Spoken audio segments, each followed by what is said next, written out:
Les voy a dar una pequeña, como saben que es habitual, una pequeña pincelada del currículum de César Monsalve. Es natural de Albacete, licenciado en Derecho por la UNED. Comienza su andadura profesional desarrollando funciones de asesoría jurídica privada, ingresando en la carrera judicial por oposición libre en el año 1996. Pertenece a la primera promoción de la Escuela Judicial con sede en Barcelona. En abril del año 1998 es destinado con categoría de juez al Juzgado de Primera Instancia e Instrucción número 1 de San Roque, en Cádiz, y en el año 2000 fue elegido miembro de la Sala de Gobierno del Tribunal Superior de Justicia de Andalucía. En el año 2001 es promovido a la categoría de magistrado y destinado al Juzgado de Primera Instancia e Instrucción número 1 de Albacete. Ya en mayo de 2004 es elegido magistrado juez decano de los Juzgados de Albacete, promoviendo la división de jurisdicciones entre juzgados de primera instancia y juzgados de instrucción que se produce en febrero de 2005. En 2008 y 2012 es reelegido por sus compañeros magistrado juez decano de los Juzgados de Albacete. En el año 2014 el Consejo General del Poder Judicial lo elige presidente de la Audiencia Provincial de Albacete, siendo nombrado por Real Decreto 261/2014 de 4 de abril. Podríamos seguir, pero vamos finalizando recientemente en el año 2021, cuando fue condecorado por el Ministerio de Justicia con la Cruz Distinguida de Primera Clase de la Orden de San Raimundo de Peñafort. Ha sido autor de numerosas ponencias y conferenciante ante distintos foros e instituciones y director de cursos y seminarios relacionados con materias jurídicas. Hoy suma una conferencia más a este extenso currículo y es la de ALUEX, la conferencia inaugural de ALUEX del curso 2022-2023. Así que con su conferencia les dejamos y deseamos de todo corazón que la disfruten y que nos acompañen el resto de semanas. Muchas gracias.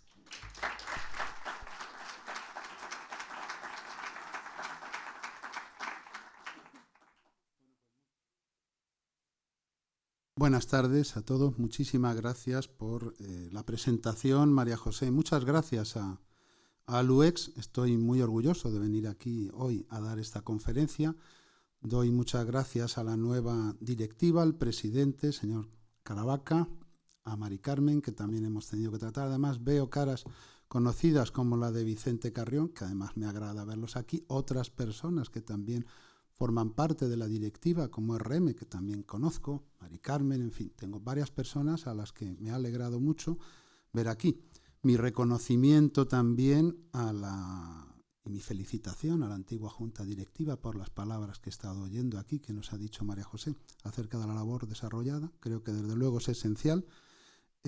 La verdad es que me alegra mucho ver que en el marco de la universidad o de los alumnos de la Universidad de la Experiencia, pues existe esta voluntad de formación, de continuar aprendiendo, de continuar formándose, de continuar interesándose por las más distintas materias que se tratan por los ponentes. Y quiero desear también a la nueva directiva pues mis mejores deseos de éxito en esta nueva etapa, que estoy seguro que con esa vocación y esas ganas que se tienen y que se han demostrado, pues seguro que va a ir todo muy bien. Mi agradecimiento a todas las autoridades que nos acompañan, empezando por mi presidente, que me ha dado mucha alegría verlo aquí hoy, porque yo no imaginaba que iba a venir aquí a escucharme la conferencia. Gracias, Vicente. Gracias a la Corporación Municipal, a la Diputación Provincial, a las autoridades, también a la presidenta del Grupo de Ciudadanos, diputada de la Comunidad Autónoma, y en fin, a todos por haber venido aquí a escucharme.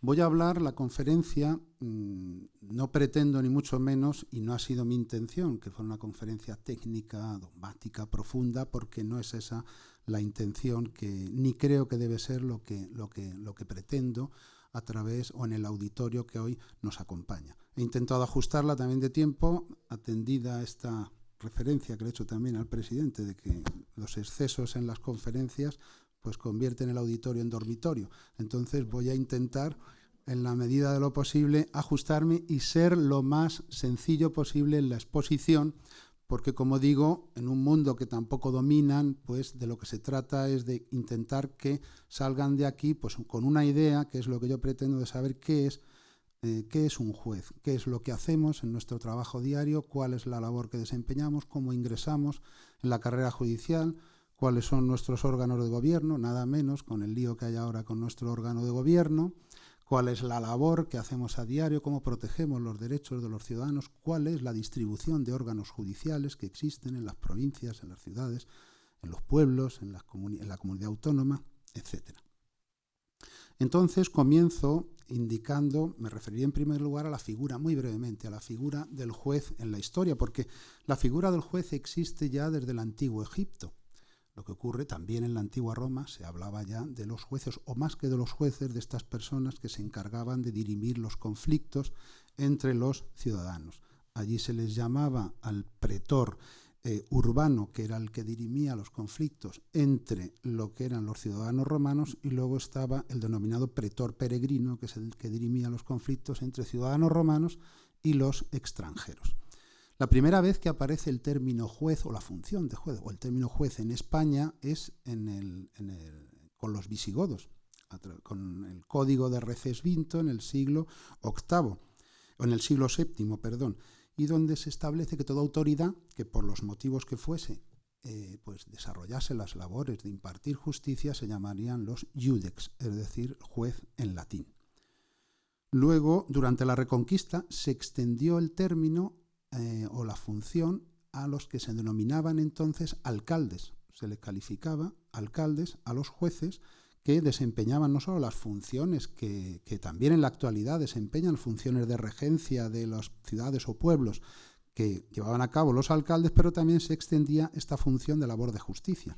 Y existieron también los alcaldes del crimen, que eran los que se encargaban de investigar los delitos, esencialmente los más importantes en las chancillerías de Granada y de Valladolid, que extendían su jurisdicción pues, a amplios o vastos territorios. En el siglo XVIII también se les llamaba a los jueces oidores, y se les llamaba así porque esta era su principal función, oír a las partes para poder tomar luego una decisión. Y de este procedimiento de escuchar nace también esta definición de audiencia, de las audiencias provinciales, de las 52 que tenemos en España y por supuesto también de la Audiencia Nacional. Pero ya es en 1812, con la Constitución de 1812, con la primera Constitución española, cuando se utiliza por primera vez los términos juez y magistrado, jueces y magistrados. La diferencia fundamental, como digo, porque no quiero entrar en profundidades, para que lo entiendan, la diferencia fundamental es de categoría. Los jueces están en la categoría base y los magistrados están, digamos, en la categoría superior.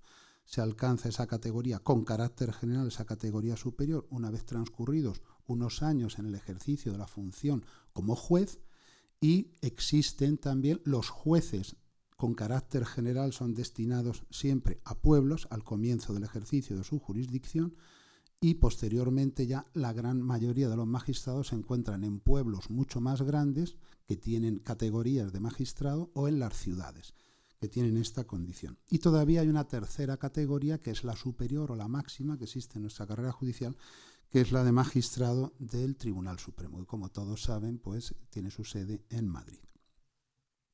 En cuanto a la selección de los jueces, a diferencia de otros países, pues en España la selección de los jueces se realiza con carácter principal, como digo, a través de oposición libre.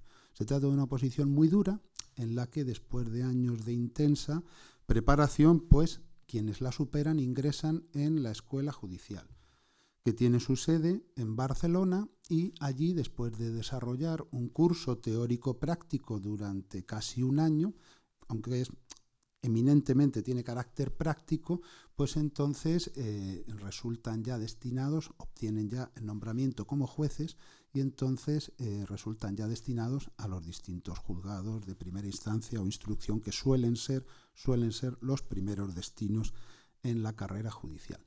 Hay otra vía de ingreso también, que es la que se denomina del cuarto turno, a la que acceden juristas de reconocido prestigio con más de determinados años de ejercicio profesional.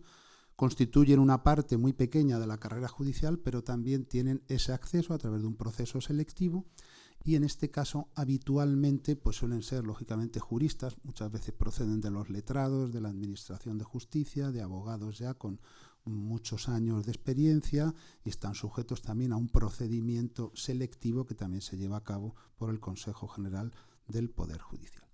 Y luego existen también lo que se denominan los jueces sustitutos. Los jueces sustitutos no pertenecen a la carrera judicial, sino que son juristas que pues ante la imposibilidad de atender con los jueces que prestamos servicio, o con los jueces titulares, ante la imposibilidad de poder atender pues toda la actividad de los juzgados y tribunales, nos vemos obligados a seleccionar también personas juristas, también lógicamente, que puedan pues prestarnos ayuda en situaciones, por ejemplo, de vacancia, de enfermedad de jueces, de excedencias, etcétera, y que no se pueden cubrir el servicio en esos juzgados o tribunales a través de jueces titulares, y en estos casos pues se procede a nombrar a estos jueces que se llaman sustitutos y que desempeñan temporalmente y hasta que se cubre esa necesidad pues la función jurisdiccional. La selección de estos jueces sustitutos las llevamos a cabo en una comisión que preside el presidente del Tribunal Superior de Justicia, están los presidentes de las salas, y en Albacete, por ejemplo, estoy yo, o pueden estar, en fin, distintos presidentes de audiencias provinciales. Bueno, en cuanto a la idea o la imagen que hay socialmente del juez, pues es conveniente pues poner de manifiesto cómo es el juez en España, porque en muchas ocasiones la gente, incluso yo tengo amigos que están completamente alejados del mundo de la justicia, y la idea que tiene todo el mundo de la justicia es la que se ve en las películas típicas americanas, es la idea que se tiene del juez, el juez subido en un estrado, donde allí pues se desarrollan los juicios como se ven en las películas americanas. Entonces, pues eso no es exactamente así, ni mucho menos en España. En España, por eso, en ocasiones, pues las personas que acuden por primera vez a un juzgado o tribunal se quedan desconcertadas cuando ven que no es la justicia como ellos pensaban o como ellos la estaban viendo, que era en televisión.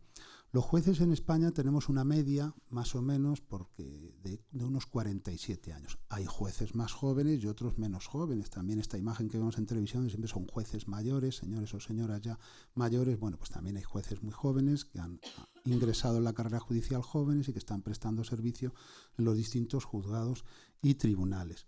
Un 54% ahora mismo de la carrera judicial son mujeres, frente al 46% que son hombres. Los jueces no tenemos un horario fijo de trabajo, porque eso sería imposible. No fichamos, no tenemos a diario una hora de entrada y una hora de salida. Digamos casi, yo podría decir que se trabaja más un poco más por objetivos que por horarios. Tenemos unos determinados módulos de trabajo que tenemos que cumplir como mínimo, y entonces pues cada uno de los jueces tiene que dictar el número de resoluciones y de sentencias para que cubra ese tipo de módulos. En el caso de que no llegase a ello, pues puede ser requerido para que se informe por parte del servicio de inspección.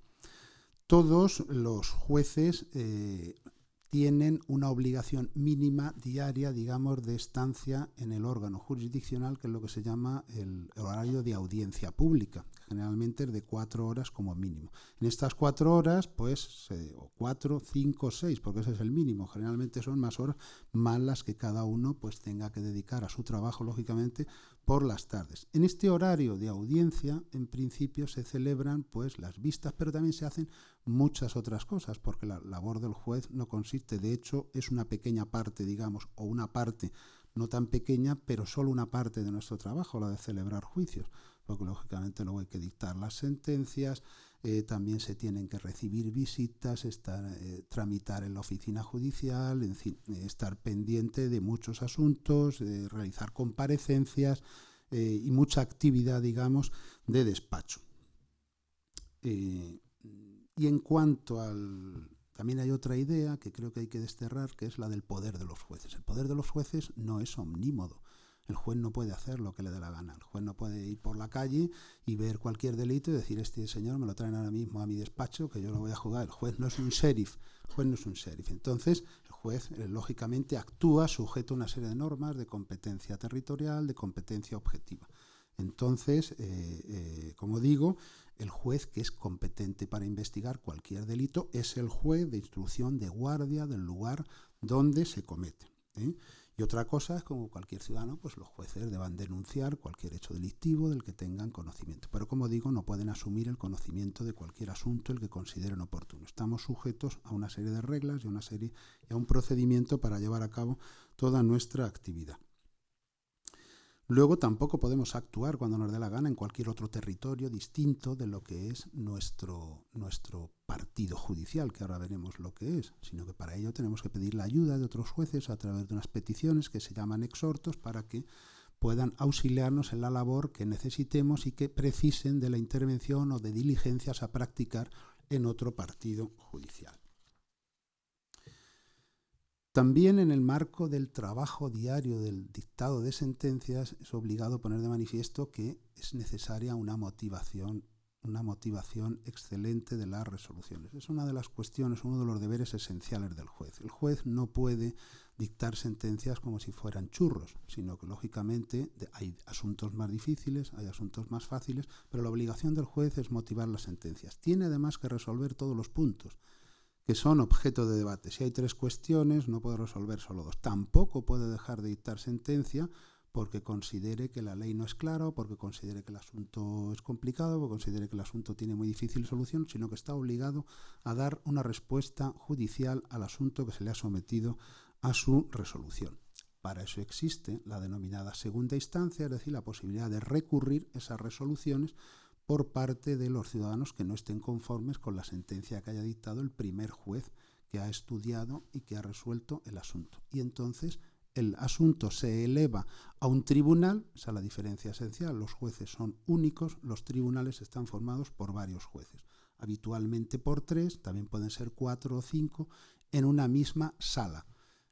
Los asuntos que llegan en apelación se estudian entonces entre los 3, 4 o 5. Se revisan de nuevo enteros. Hay uno de esos magistrados del tribunal que es el que se encarga de estudiar el asunto recurrido, es el que se denomina magistrado ponente, es el que lo estudia y el que luego, un día en el que nos reunimos a estudiar o a examinar todos esos asuntos de apelación, que es el día que se llama hacer la deliberación, cada uno de los ponentes explica a los demás el asunto que ha estudiado, el recurso que ha estudiado, les indica la solución que propone y los demás pues se encargan de preguntarle, de pedirle cualquier tipo de explicación sobre cualquiera de las cuestiones que son objeto del recurso. El ponente es el que tiene que explicar en qué consiste el recurso, cuáles son las cuestiones objeto del recurso y cuál es la solución que él propone para el mismo.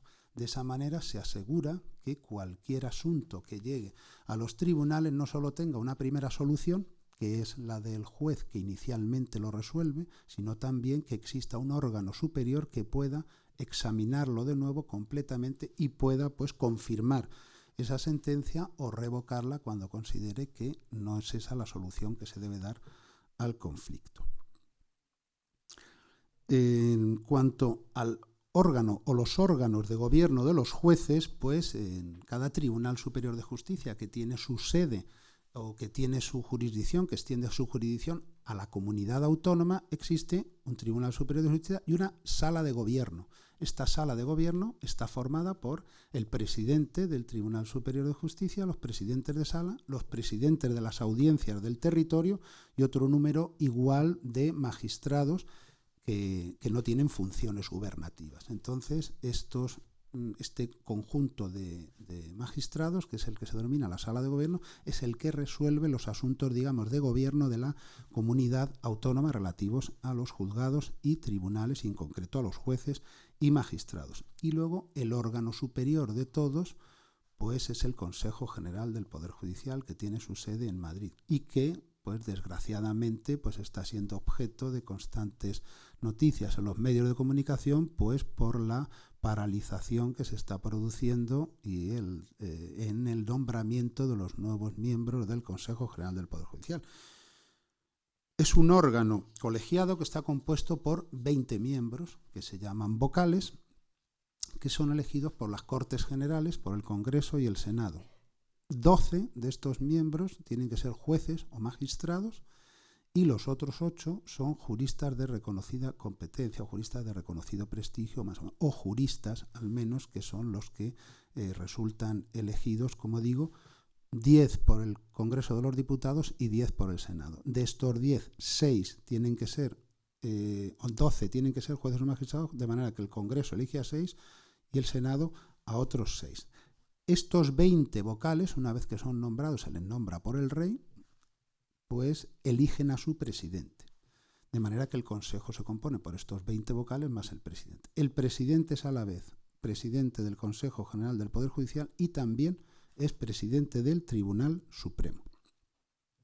Los vocales se nombran por un mandato de 5 años y el Consejo se renueva en su totalidad una vez que transcurren estos 5 años de mandato. Los vocales no pueden ser reelegidos en el Consejo siguiente, aunque sí puede serlo el presidente. Y los miembros, como digo, tienen que ser elegidos por una mayoría de 3/5 de cada una de las cámaras. ¿Qué es lo que está ocurriendo en la actualidad? Pues que no se ponen de acuerdo. La mayoría tiene que ser de 3/5, por tanto es imprescindible que los dos grandes partidos pues se pongan de acuerdo para que se produzca esta renovación. Y en esta situación nos encontramos ya transcurridos 4 años de prórroga del anterior Consejo del Poder Judicial. Es el periodo más largo que se ha producido de este tipo de prórrogas y de falta de nombramiento del nuevo Consejo, y que ciertamente pues está erosionando la imagen pública de la justicia, aparte de que se está trasladando pues una imagen también muy negativa de lo que es también del órgano de gobierno de los jueces. La reivindicación tradicional de todos los jueces de carrera, de los jueces y magistrados, es que esos 12 miembros del Poder Judicial, de lo que son los jueces y magistrados que forman el Consejo, sean elegidos exclusivamente por nosotros. Es decir, que no tengan que intervenir ni Congreso ni Senado para la elección de esos 12 miembros, de manera que, como un poder independiente, que es el Poder Judicial, pues podamos hacer al menos esa selección de esos 12 miembros. Y en estas estamos atrancados, que no se llega a ningún acuerdo ni para cambiar la ley ni para seleccionar a los miembros del nuevo Consejo del Poder Judicial. Parece que ahora, por lo que se oye en los medios de comunicación, pues hay avanzadas negociaciones. Ojalá y sea así. Se ha generado una situación inédita en la historia del Consejo del Poder Judicial, que es que el presidente haya dimitido ya, porque haya sido completamente imposible, a pesar de su insistencia en que se produjera esta renovación. Y entonces, bueno, pues en estas estamos, en las noticias que estamos escuchando ahora constantemente, de que al parecer pues se tiene una vocación realmente de acabar ya con esta situación y de proceder a nombrar el nuevo Consejo.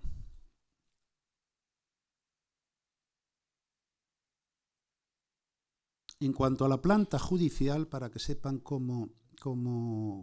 qué órganos jurisdiccionales son en donde prestamos servicio a los jueces y magistrados, pues hay muchos pueblos que tienen juzgados, ¿no? Pero lógicamente no son todos. Ahí, ni mucho menos todos los pueblos de España tienen juzgado. Existen en muchos de ellos lo que se llaman los juzgados de paz, pero que son simplemente oficinas judiciales que fundamentalmente desarrollan funciones o labores de registro civil y que, pero los jueces de paz ni pertenecen a la carrera judicial y además ni investigan delitos ni dictan sentencias. Es en los juzgados de primera instancia e instrucción donde se destina a los jueces por primera vez, como hemos dicho anteriormente, cuando salen de la escuela judicial, es habitualmente, o la gran mayoría van a juzgados de primera instancia e instrucción, y donde sí que se desarrolla actividad jurisdiccional. Estos juzgados, que son de primera instancia y de instrucción, significa que conocen de asuntos civiles y de asuntos penales. De los asuntos civiles conocen, digamos, en toda su extensión, porque no solo reciben las demandas, las tramitan, las contestaciones y además dictan sentencias sobre estos asuntos, mientras que en el ámbito penal, pues el dictado de sentencias se limita a los delitos más leves, los jueces de los pueblos, porque con respecto al resto de delitos, los que son menos graves o graves, ya lo que hacen los jueces de instrucción de los pueblos o de las ciudades, porque también hay jueces de instrucción y jueces de primera instancia en las ciudades, es llevar a cabo la labor de investigación del delito. Y una vez que han reunido todos los elementos de prueba, toda esa documentación, todo ese expediente se envía a los juzgados de lo penal, donde un juez diferente, porque nunca puede ser el mismo juez que investiga el delito el que dicta la sentencia, donde un juez diferente dicta sentencia sobre el asunto. Eso en el caso de delitos que no alcanzan los 5 años, porque en el caso de delitos que excedan de esta penalidad, pues entonces el asunto pasa a la audiencia provincial. La audiencia provincial ya se forma el tribunal al menos con 3 magistrados, porque se trata de imponer ya penas de mucha más gravedad, y para ello pues la ley contempla que sean remitidos los procedimientos a la audiencia provincial, lógicamente a las secciones penales de la misma. Los juzgados de primera instancia e instrucción extienden su jurisdicción, es decir, los jueces pueden extenderse, o sea, pueden dictar sentencias y pueden conocer de todos los asuntos que se producen, o de todos los hechos delictivos que se producen dentro de su partido judicial. El partido judicial es este ámbito territorial al que se extiende la jurisdicción de cada juez o magistrado. Suelen estar estos juzgados de primera instancia en el pueblo más importante, de allí de los del partido judicial. En Albacete, en el caso de la provincia de Albacete, pues tenemos 3 juzgados de primera instancia e instrucción en Ellín, otros 2 en Villarrobledo, otros 2 en Almansa, y uno tenemos en Casasibáñez, otro en La Roda y otro en Alcaraz. En cada uno de estos pueblos está la sede de los juzgados de primera instancia e instrucción, y extienden su jurisdicción, como digo, también a los pueblos que hay alrededor de cada uno de ellos. Pues en Almansa, por ejemplo, pues se extiende su jurisdicción a Alpera, a Caudete, es decir, a los pueblos que los rodean. También los juzgados de Albacete extienden su jurisdicción a los pueblos más cercanos, como es el caso de La Gineta, de Aguas Nuevas, en fin, todos estos pueblos entran dentro de la jurisdicción de los juzgados de primera instancia e instrucción de Albacete. Luego, en las capitales de cada provincia están las audiencias provinciales, que son tribunales, es decir, órganos formados, como hemos dicho, por 3 o más magistrados. Son el órgano superior de cada provincia y en el cual pues, se resuelven los recursos contra las sentencias civiles que dictan todos los juzgados del territorio de la provincia, y también de las sentencias penales que dictan bien los juzgados de instrucción por los delitos leves o bien los juzgados de lo penal por los delitos menos graves. Y ya también celebran las audiencias provinciales directamente los juicios, como hemos dicho antes, por los delitos más graves. Frente a estos juicios, pues caben recursos de apelación ante la Sala de lo Penal de los Tribunales Superiores de Justicia. Y en cada comunidad autónoma existe un Tribunal Superior de Justicia que está compuesto por 4 salas, por 3 salas, una civil y penal, otra contenciosa administrativa y otra social. En Castilla-La Mancha, el Tribunal Superior de Justicia, como saben, pues tiene su sede en Albacete. Y entrando ya a la labor que desarrolla el juez como garantía de los derechos del ciudadano, como sabemos, el Estado, en los estados democráticos, bueno, y en los no democráticos también, aunque en aquellos no funciona, en los estados totalitarios tampoco funciona bien la división de poderes, ¿no? Pero bueno, en un estado democrático existe 3 poderes. Está el poder legislativo, está el poder ejecutivo y está el poder judicial. El poder legislativo es el que elabora las leyes, el poder ejecutivo el que las ejecuta, digamos, a través de potestades administrativas, reglamentarias, etcétera, y luego el poder judicial que se encarga, digamos, de juzgar, de hacer ejecutar lo juzgado y de garantizar que se cumplen las leyes que se han dictado por parte del poder legislativo. Nos vamos a centrar sobre todo en esta labor judicial. Hay que partir sobre todo de los derechos que reconoce nuestra Constitución, porque la Constitución otorga a todos los ciudadanos una serie de derechos fundamentales y libertades públicas que se recogen esencialmente en el título primero de la Constitución, los artículos 15 a 29. Son derechos a la vida, a la igualdad, a la no discriminación, a la integridad física, a la libertad religiosa, a la libertad personal, a la intimidad personal y familiar y a la propia imagen, a la libertad de expresión, de información, libertad de cátedra, etc. También el libre acceso a cargos y funciones públicas, el derecho a la propiedad ya fuera de los fundamentales, el derecho a la propiedad privada y a la herencia, etc. Y el Poder Judicial pues tiene la esencial función de garantizar pues el cumplimiento de la ley por parte de las instituciones y la garantía de los derechos de los ciudadanos. Los ciudadanos pueden acudir, lógicamente, a los tribunales de justicia para obtener la protección de sus derechos. Los tribunales son la última garantía que tienen los ciudadanos para que se cumplan sus derechos. Estas funciones las desarrollan los jueces aplicando la ley en cada caso concreto. También garantizan la ejecución de sus sentencias. La Constitución contempla que los jueces juzgan y tienen también que ejecutar lo juzgado. Y estas funciones las realizan con plena independencia e imparcialidad. La Constitución reconoce que los jueces son independientes, inamovibles, responsables y sometidos únicamente al imperio de la ley. El juez no puede recibir indicaciones ni instrucciones de ninguna clase, ni de ninguna autoridad política, ni de ninguna autoridad, ni siquiera judicial. Yo no puedo, por muy presidente de audiencia que sea, inmiscuirme en la labor judicial que desarrolle el juez de La Roda, de Llín, de Villarrobledo o cualquiera de Albacete. Yo no puedo dar órdenes ni instrucciones al juez de cómo debe resolver un asunto.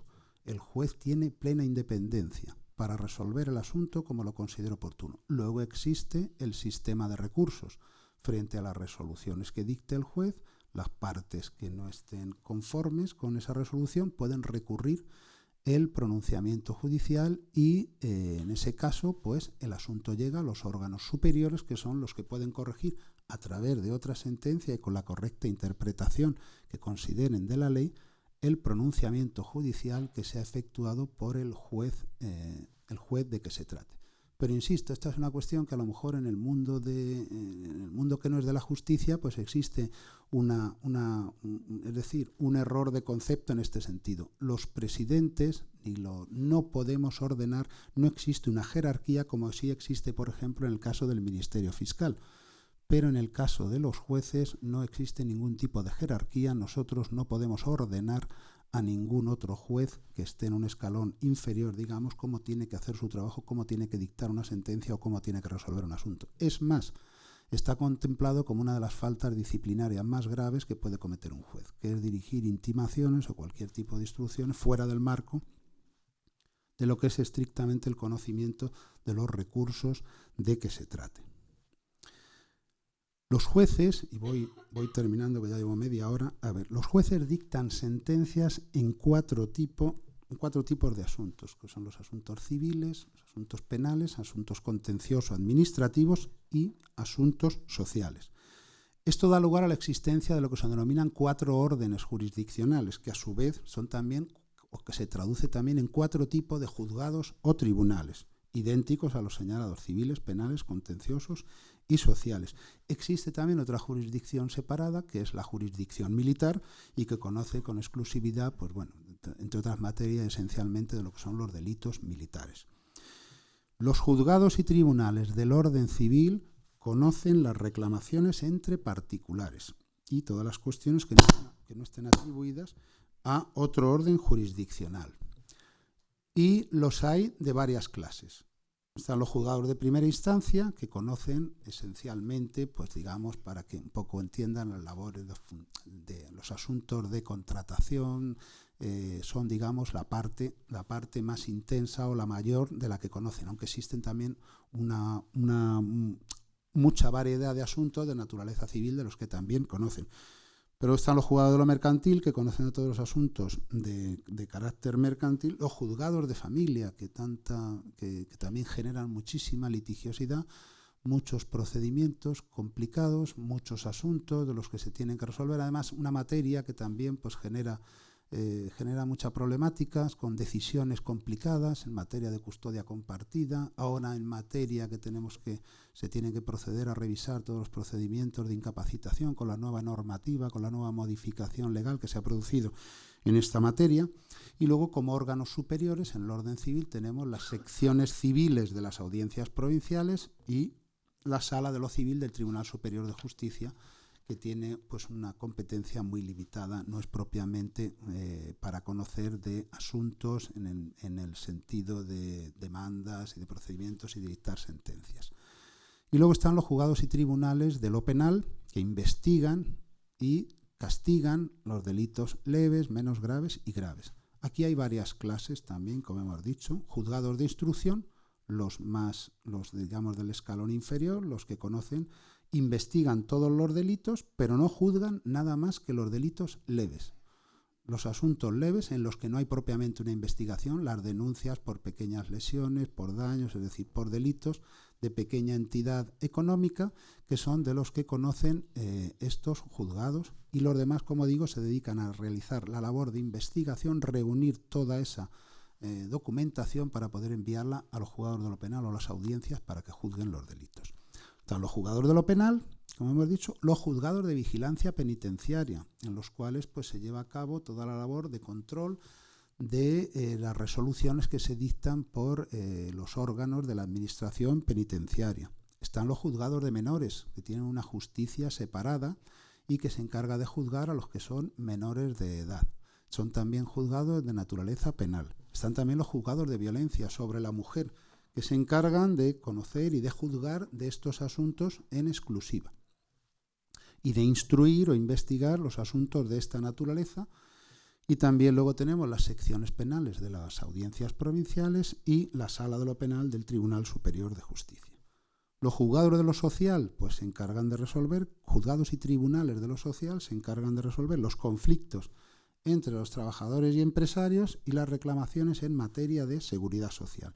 Los hay de dos clases, los juzgados de lo social, que solo están en las capitales de provincia, no los hay en ningún pueblo, y luego la sala de lo social del Tribunal Superior de Justicia, a donde van los recursos que se interponen frente a las sentencias dictadas por estos juzgados. Y los juzgados y tribunales del orden contencioso administrativo, que resuelven las reclamaciones que se producen de entre los particulares y las administraciones públicas. Los hay de dos clases también, juzgados de lo contencioso, que solo tienen su sede en las capitales de provincia, efectivamente, y luego la sala de lo contencioso del Tribunal Superior, que resuelve a su vez también los recursos que se dictan, aunque conocen también de otros que se dicen en única o primera instancia. En fin, este es el panorama, digamos, esencial de todo lo que es la justicia en nuestro país, de los órganos, de los jueces y de la labor que desarrollamos. Entonces voy a terminar con unas palabras que Su Majestad el Rey pues dirigió en la entrega de despachos a los jueces de la Escuela Judicial de Barcelona en el año 2018, en aquellos momentos en que ya se había generado, ya estaba empezando toda la problemática, ya se había producido toda la problemática relativa a los problemas de los delitos de sedición que se produjeron allí, como saben todos, en Cataluña. Pues en esta ocasión Su Majestad el Rey trasladó el firme respaldo a los jueces como garantía última de los derechos y libertades de los ciudadanos y como un factor esencial para el respeto de la ley como expresión democrática de la voluntad de todos ellos. Dijo también ser consciente de la dificultad y la responsabilidad de la tarea de los jueces y elogió su independencia, rectitud, imparcialidad y sólido sentido de la justicia, porque la garantía efectiva del Estado de Derecho, sin el cual no cabe el progreso de las sociedades, requiere esa justicia de calidad que la Constitución propugna. Muchas gracias, he terminado.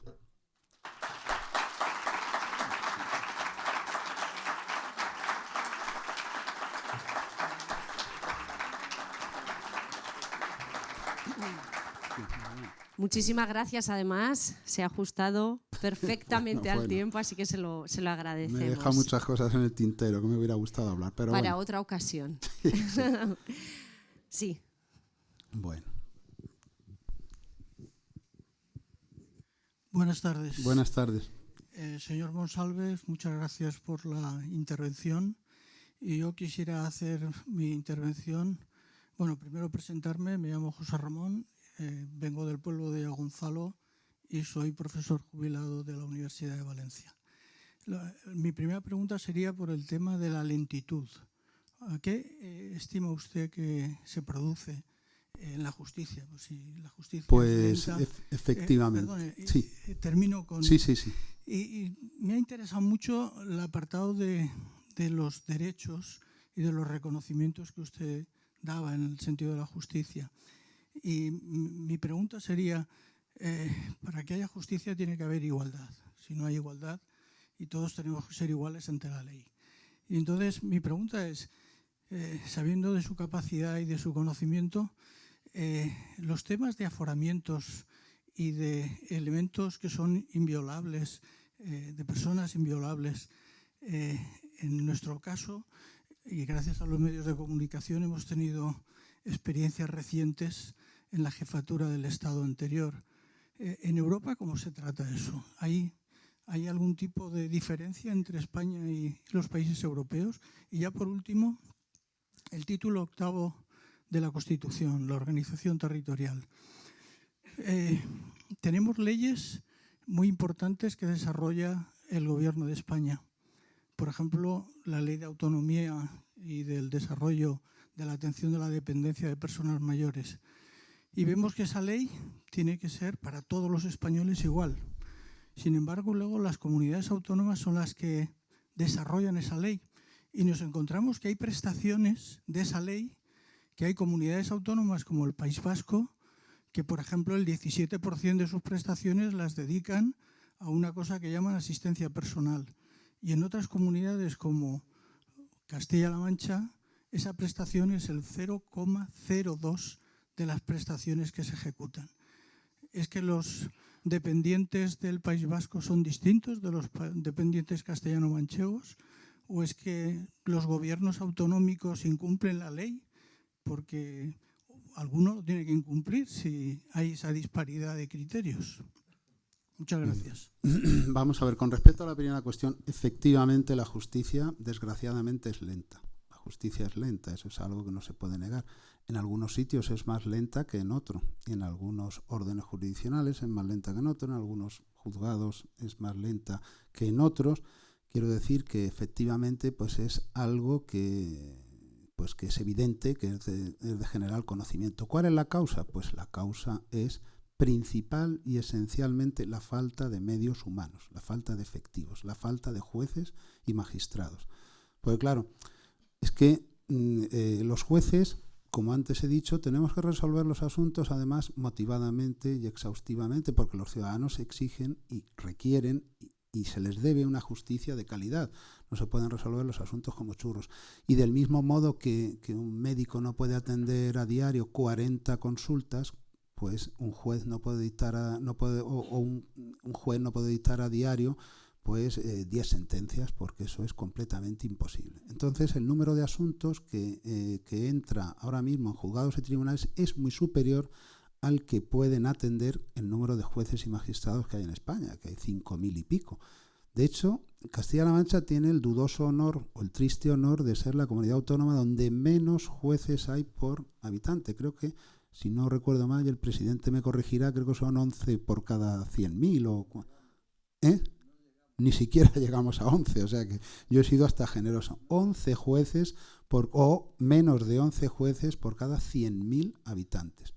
Eso hace, claro, nosotros a la hora de resolver cualquier asunto de derecho de familia, de contratos, a la hora de imponer sentencias de muchos años de cárcel, pues uno tiene que celebrar juicios, tiene que hacerlo, tiene que examinar, tiene que analizar con sus compañeros, tiene que deliberar el asunto y tiene que poner sentencia. Y eso pues es algo que no se puede hacer de una manera alegre, divertida, corriendo y sin atender. Entonces, ahora mismo el principal problema no es tanto de medios materiales.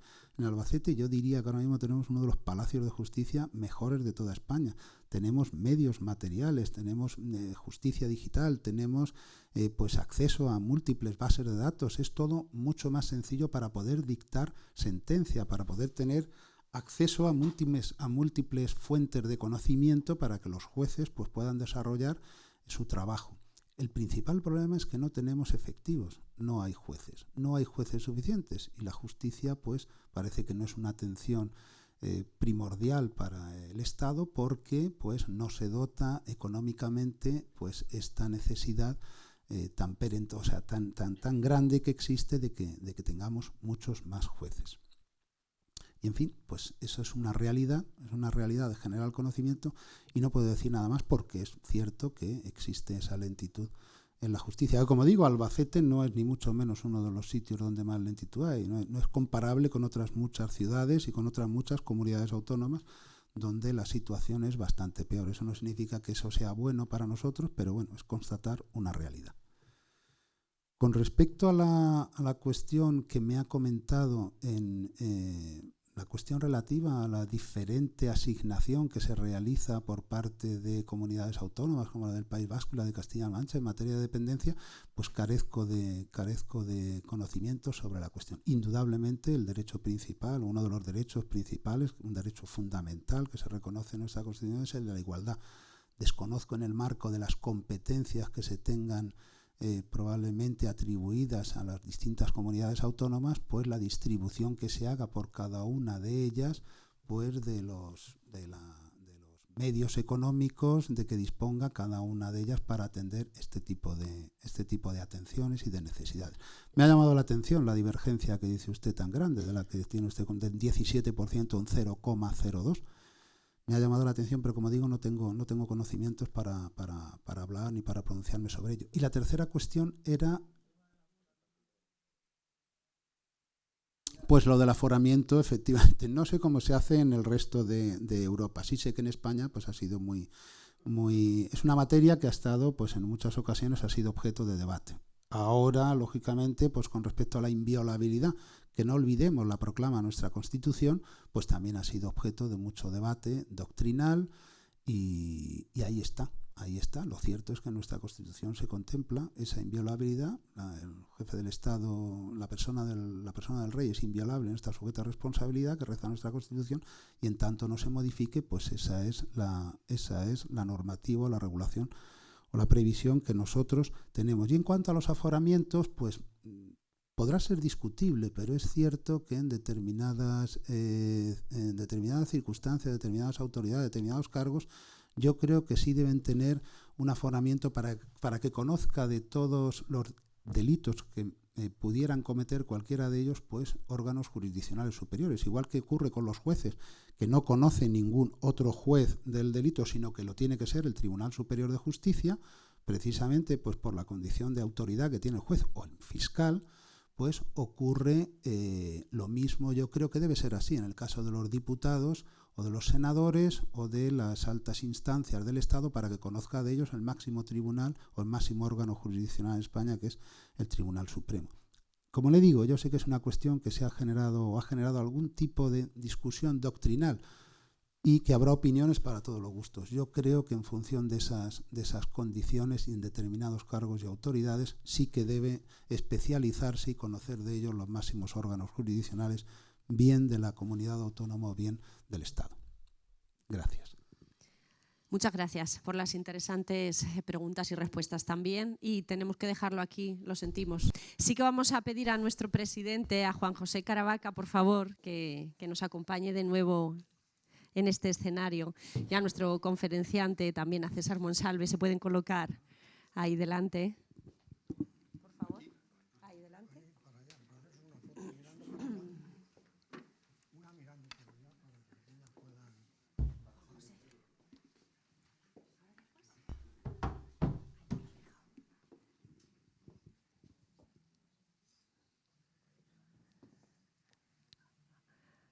Muy bien. Pues este detalle, cuidado que pesa.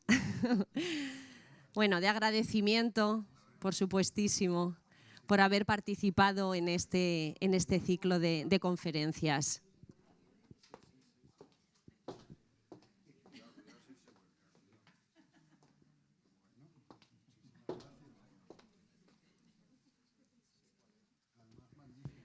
Y el símbolo de la asociación de ALUEX.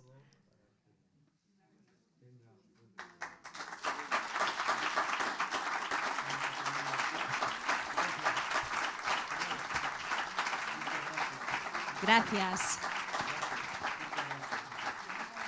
Terminamos recordándoles que la próxima conferencia será el lunes 31 de octubre, 6:30 de la tarde. En este caso correrá a cargo del doctor en Geografía e Historia, Daniel Sánchez, quien hablará de Albacete en los años 50, los años decisivos. No se la pierdan. Muchísimas gracias.